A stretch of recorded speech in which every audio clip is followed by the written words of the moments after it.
Vous pensez qu'en Suisse, on est les champions du monde de la gestion des déchets? Vraiment? 2 programmes nationaux de recherche faits par des scientifiques sont sortis en 2019. Regardons ça ensemble de plus près. Mais avant, peut-être un petit point sur la situation. Dans les années 70, chaque village ou région avait une décharge avec tous les problèmes que l'on connaît. Ensuite, on a commencé à construire des usines d'incinération des ordures ménagères. Mais chaque canton a fait sa propre planification sans aucune vision globale au niveau suisse. Le résultat aujourd'hui, c'est que nous avons 30 incinérateurs pour 26 cantons.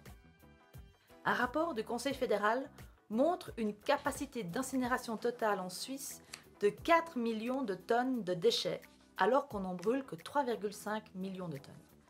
Pour combler ce manque, les usines importent 400 000 tonnes de déchets chaque année de l'Allemagne, Autriche, Italie et France. Ces 400 000 tonnes représentent plus de 15 000 camions, car la majorité des transports se fait par camion et pas par train. En plus, les cendres issues de ces déchets devront être stockées en Suisse et pour couronner le tout, le Conseil d'État vaudois a confirmé que les Italiens payaient 90 francs la tonne pour brûler leurs déchets dans l'usine Tridel à Lausanne, alors que les Vaudois payent eux 140 francs la tonne. Vous pensez que lorsqu'on brûle vos déchets, ils ont disparu? Ben non, 20% du poids ressort sous forme de mâche-fer, un vrai concentré de problème. Ces mâches-fer, il faudra les placer dans des décharges pour l'éternité. À l'époque, on les mettait dans les routes, mais on s'est aperçu que c'était beaucoup trop polluant. Et aujourd'hui, c'est interdit. Il est de plus en plus difficile de convaincre les citoyens d'accepter ce type de décharge proche de chez eux qui contiennent des déchets polluants et on peut bien les comprendre. Pour vous illustrer cette difficulté, le canton de Genève n'a plus de capacité et doit maintenant venir mettre ses mâches-fer dans le canton de Vaud.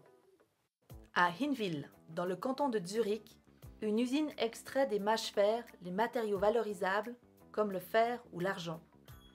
Mais ce processus ne réduit que de 16% le poids initial.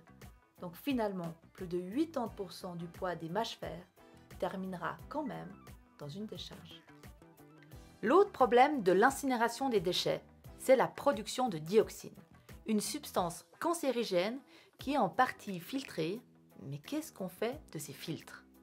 Aujourd'hui, ils sont aussi mis en décharge et c'est encore plus dangereux que les mâches-fer vu la toxicité de ces substances.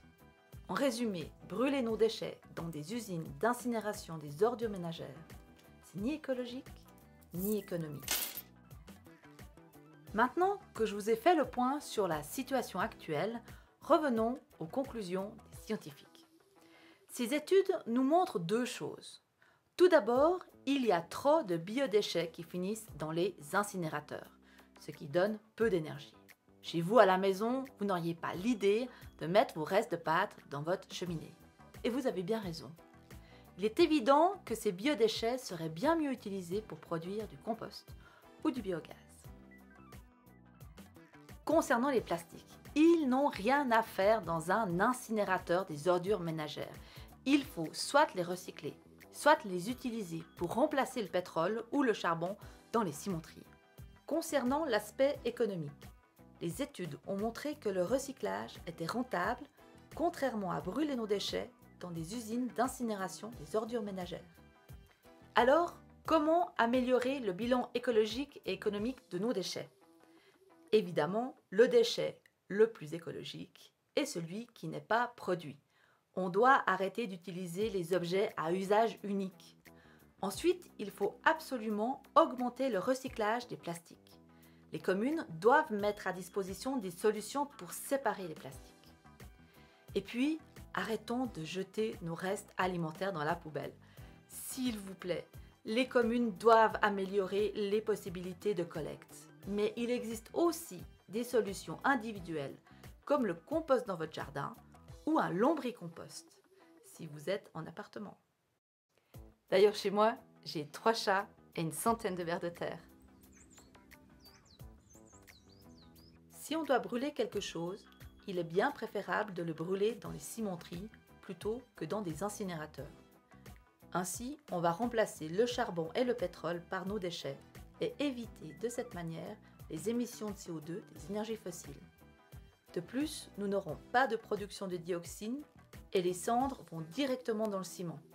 Ceci est possible car les fours des cimentiers sont beaucoup plus chauds que les incinérateurs et c'est un grand avantage lorsqu'on doit brûler un déchet. Mais si c'est aussi simple que ça, pourquoi on ne le fait pas? Tout d'abord, il n'y a pas de planification et de coordination au niveau suisse. Chacun fait ce qu'il veut dans son coin. Genève est par exemple en train de construire une nouvelle usine d'incinération des ordures ménagères pour remplacer son ancienne usine en ayant calculé la capacité uniquement avec sa population cantonale sans se soucier des capacités déjà existantes et disponibles à Lausanne, Montaix, Fribourg et Neuchâtel. Pour l'usine de Lausanne, il serait plus intelligent d'importer les déchets de Genève que de l'Italie. D'autre part, ils n'ont absolument pas tenu compte de l'évolution de la tendance de produire simplement moins de déchets et de la volonté des citoyens à augmenter le recyclage. S'ils avaient fait cela, peut-être auraient-ils constaté qu'ils n'avaient plus besoin d'une telle usine. Alors que faire? La Confédération doit reprendre la main sur la gestion des déchets en Suisse afin de développer la meilleure filière pour chaque déchet. Un plan d'action national de la gestion des déchets doit être élaboré par la Confédération en collaboration avec les cantons et les acteurs de la branche. Un moratoire doit être immédiatement décrété pour stopper la construction de nouvelles capacités d'incinération en Suisse. Le but, c'est qu'à terme, plus aucun déchet ne soit brûlé dans une usine des ordures ménagères. En conclusion, nous sommes parmi les champions du monde de la production des déchets par personne. Devenons les champions du monde de la gestion des déchets.